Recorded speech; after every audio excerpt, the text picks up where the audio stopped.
Are you a graduate looking for your first role? Or are you just uncertain on what behavioural interviewers are looking for in an interview? Behavioural interviews are likely going to be a pivotal aspect or stage in your career journey. So stay tuned to understand what behavioural interviewers like me look for when we're conducting a behavioural interview.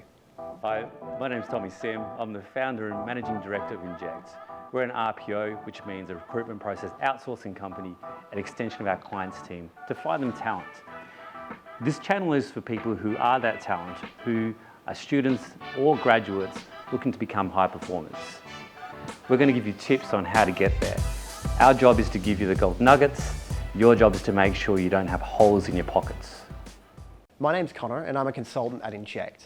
Now we work with small to medium-sized businesses to assess, hire and develop high performers, including graduates. The key problem is that no one actually tells you what interviewers are looking for in a behavioural interview. Now that I'm on the other side of the fence and have completed thousands of behavioural interviews, I'd love to share some of my experience and knowledge on what interviewers like me are looking for. In this video, we'll cover some key questions. What is a behavioural interview? What is a behaviour? How to structure your answer in a behavioural interview using the STAR method. We'll also cover some quick do's and don'ts, and also a pivotal tip which most high performers will do in a behavioural interview. The goal of a behavioural interview is really to understand what kind of transferable skills and behaviours someone can bring into their new role. How does someone deal with customers? How do people solve problems? How do you organise your time and organise your calendar? These are the things that we look for depending on the role that you're applying for. And you do this by talking us through real-world examples that you've faced at work or during your studies. One of the pivotal questions that's often overlooked with behavioural interviews is, what is a behaviour? Now, a behaviour is something that is observable and it's tangible. You need the interviewer to be able to picture it in their mind and understand what it is that you're doing. As an example, a lot of interviewees will describe that they like to build rapport with customers, and that's great. One of the key things though is that building rapport is not observable for an interviewer. They can't actually imagine what you're doing in that situation. The best thing to do is to describe how you build rapport with customers. Talk them through a particular situation, what you said in that situation to build rapport, and what you did in that situation. It's also important to understand what a behaviour isn't. A behaviour isn't a hypothetical, and it isn't what you think you should do in that situation. Another common thing that I often find with interviewees is describing themselves in a team situation and describing what the team did.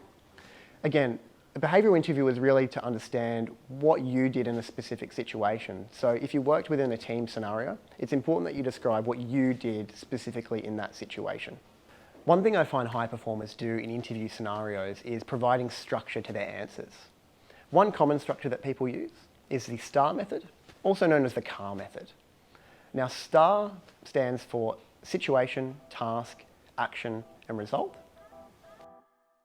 Describe where you were working and what the context was.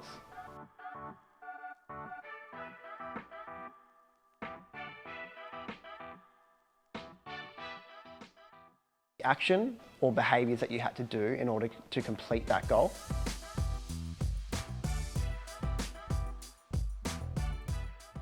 What was the result of the actions that you took in this situation? Don't be general. If you find yourself at the beginning of an answer talking about what you generally do or what you typically do, this doesn't represent something that is specific. So try and think about a specific example and talk us through that in as much detail as possible. In many behavioural interviews, you won't be given the questions in advance. So it's really important that you go in with some scenarios prepared beforehand. It's also important that you prepare and tailor these scenarios or situations based on the role that you're applying for. If you're applying for a role that is involved in customer service, think of some scenarios and situations where you've dealt with difficult or upset customers, or when you've had to solve a problem for a customer. If you're applying for a finance position, prepare some scenarios where you've had to have high attention to detail or had to solve a customer problem. Here is a tip that 9 out of 10 people watching this video won't do. And I know this because only high performers do this, and by definition that means a minority. It's important that you look at your future job and pick out some of the skills that you think will be really important. Have conversations with your current manager around how you can develop this skill, proactively learn how to implement this skill more effectively, and implement it in a real-world scenario, and you'll have a perfectly good situation to call upon in your next interview. Now that you've watched this video, hopefully you can start thinking about some of the examples and situations that you've faced in the past that you can use in your next interview. And hopefully I've given you some insight around what interviewers like me look for in a behavioural interview.